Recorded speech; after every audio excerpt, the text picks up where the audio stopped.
Hello বন্ধুরা, আজকে আমি আপনাদেরকে ধনযোগ কীভাবে তৈরি হয় আমাদের জন্মছকে সেই নিয়মটা বলব। আমরা জন্মছকে ধনযোগ দেখি হচ্ছে এই দুটি ভাব থেকে জেনারেলি। এটি হচ্ছে দ্বিতীয় ভাব, এটি হচ্ছে একাদশ ভাব।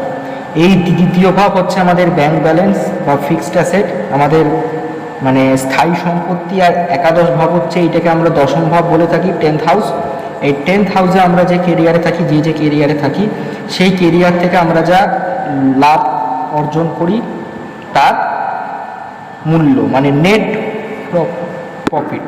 এটা হচ্ছে ফিক্সড প্রফিট, এটা হচ্ছে নেট প্রফিট বা নেট অ্যাসেট। ফিক্সড অ্যাসেট এটা ফিক্সড অ্যাসেট, এটা নেট অ্যাসেট।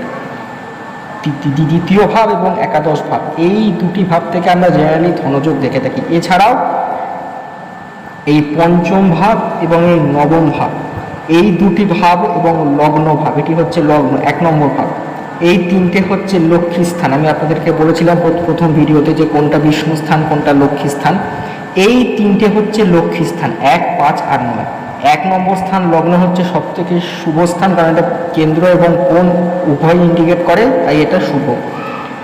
যখনই কারো জন্মকুণ্ডলিতে এই দ্বিতীয় বা একাদশ ভাবের সাথে লগ্ন পঞ্চম বা নবম ভাবের কোনো কানেকশান হবে, যেইভাবেই হোক, তখনই জন্মছকে ধনযোগের সৃষ্টি হয়।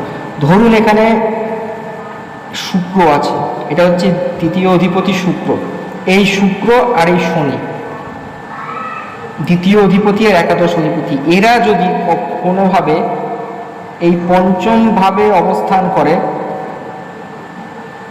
একত্রে, তাহলে বলা হবে যে এই জন্মছকে ধনযোগ সৃষ্টি হয়েছে। যখনই মনে রাখবেন জন্মছকে দ্বিতীয়পতি, একাদশপতি, পঞ্চমপতি, নবমপতি বা লগ্নপতি কোনো না কোনোভাবে কানেকশান হবে, সে দৃষ্টি বিনিময় হোক, চাই এক ঘরে বসা হোক, চাই পরিবর্তন যোগ হোক, তখনই ধনযোগের সৃষ্টি হয়।